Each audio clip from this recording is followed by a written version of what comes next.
మాజీ ఎంపీ నందిగామ సురేష్కు అస్వస్థకు గురయ్యారు. గుంటూరు జిల్లా జైలు నుంచి గుంటూరు ప్రభుత్వ ఆసుపత్రికి తరలించారు.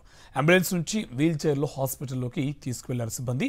ఆసుపత్రిలోకి నందిగామ సురేష్ కుటుంబ సభ్యులను అనుమతించకపోవడంతో నందిగామ సురేష్కు ఏమైందని అడుగుతున్నా చెప్పడం లేదు పోలీసులు. నందిగామ సురేష్కు వైద్య పరీక్షలు నిర్వహిస్తున్నారు డాక్టర్లు.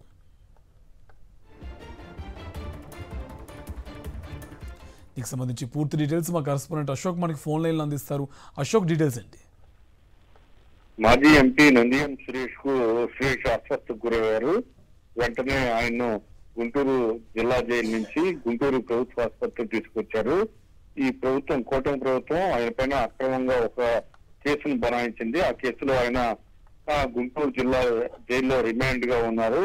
అయితే కొద్దిసేపటి క్రితమే ఆయనకు తీవ్ర అస్వస్థతకు గురి కావడంతో వెంటనే సిబ్బంది అంబులెన్స్ లో ఆయన్ని ఇప్పుడు గుంటూరు ప్రభుత్వ ఆసుపత్రికి తీసుకొచ్చారు.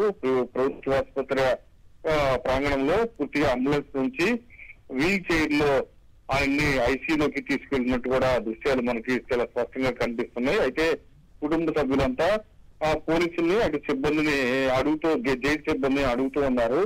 ఆయనకు ఏమైందని అడిగితే ఎవరు చెప్పట్లేదని నందిగం సురేష్ కుటుంబ సభ్యులు ఆగ్రహం వ్యక్తం చేస్తున్నారు. ఆయనకి కొన్నాళ్ళ నుంచి ఆరోగ్యం బాగాలేదు. ఆయన కిడ్నీలో స్టోన్స్ ఉండటంతో తీవ్రమైన నొప్పితో బాధపడుతున్నారని చెప్తూ ఉన్నారు. కానీ వైద్యులు మాత్రం, అంటే పోలీసులు మాత్రం, జైలు సిబ్బంది మాత్రం, జైలు అధికారులు మాత్రం ఏమైంది అనేది ఆయన కుటుంబ సభ్యులకు చెప్పట్లేదు. దాదాపు 20 నిమిషాల నుంచి ఆయన హాస్పిటల్లో వైద్య పరీక్షలు అయితే నిర్వహిస్తున్నారు. కుటుంబ సభ్యులు అయితే ఆయనకు ఏమైందో వెంటనే చెప్పాలని డిమాండ్ చేస్తూ ఉన్నారు. కానీ పోలీసులు మాత్రం, జైలు సిబ్బంది మాత్రం కుటుంబ సభ్యులకు మాత్రం ఆయన పరిస్థితి గురించి ఏమి సమాచారం అయితే ఇవ్వట్లేదు. దీనిపైన కుటుంబ సభ్యులు ఆందోళన వ్యక్తం చేస్తూ ఉన్నారు.